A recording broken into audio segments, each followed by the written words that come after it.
The Lost Child by Mulk Raj Anand. Now this is the story of a little boy who, like any other child, wants to buy everything he sees in the village fair where his parents take him. One day in the story, the writer tries and tells us that the child's most precious treasures are his parents. Now this realization comes to the child only after when he loses them in the fair. The writer does not name any character in this story, yet we do not find it dull at any moment. Let's move ahead with the very first paragraph of the chapter. It was a time for the spring festival, and all sorts of people dressed in colorful clothes came out of their lanes and were seen heading towards the fair. Some were walking, some rode on horses, and some were being carried in bamboo and bullock carts. Now one little boy who ran between his father's leg, and he was laughing away with happiness and excitement. Here we can see in the picture the boy enjoying in the fair, and the parents are there, and the mother holding the hand of the boy.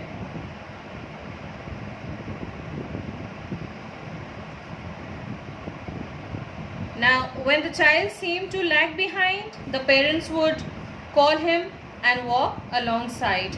The boy saw the toys lined up in the shops and was very attracted towards it, and that would slow down his walk. His eyes were almost glued to the toys, but he had to obey his parents. As he moved towards his parents, who were waiting for him to pull up, he could not resist asking them to buy him one of those toys, though he very well knew that the parents are not at all going to buy anything. The boy's father, he looked angrily at him, but the mother was not so very hard. She was somewhat soft and tried to divert his attention by pointing towards the mustard fields in front of them. The fields, they looked like as if melting gold and spread out miles and miles. Now what they observed during the walk, they observed dragonflies with purple wings and black bees, butterfly in search of pollens of the flowers. The child started looking at these flying insects in the air. He saw some of them would suddenly stop flapping their wings and sit down and rest, and the child would then try out the insect to catch. And when he went there, almost he reached there, the insect would flutter its wings and fly off. In doing so, he would step out into the field, and the mother would then call out to come and join them on the pavement. As soon as the boy's mother called out, he, just like an obedient child, ran happily and walked with her for some time, and then soon got left behind. As he got attracted towards different insects and worms that came out from the hiding places, again finding him left behind, the parents now sat on the edge of a well under the shade of some tree and called out to him. The child again ran towards them. As he went closer to them, a shower of flowers fell upon him from a grove. He now got attracted towards the flowers, which were falling like rain, and started gathering the petals. So engrossed was he that he forgot about his parents. Just then he heard the cooing of doves, and he ran towards his parents, and the petals fell off his hands. The parents beckoned him again. This time the child started running wildly around the banyan tree. The parents now picked him up and took the narrow, widening path which led to the fair through the mustard fields. As they came closer to the village, the child saw many other paths full of people converging towards the fair. The child felt confused when he saw so many people. He somehow did not seem to enjoy this scene, but he was fascinated to see a new kind of world.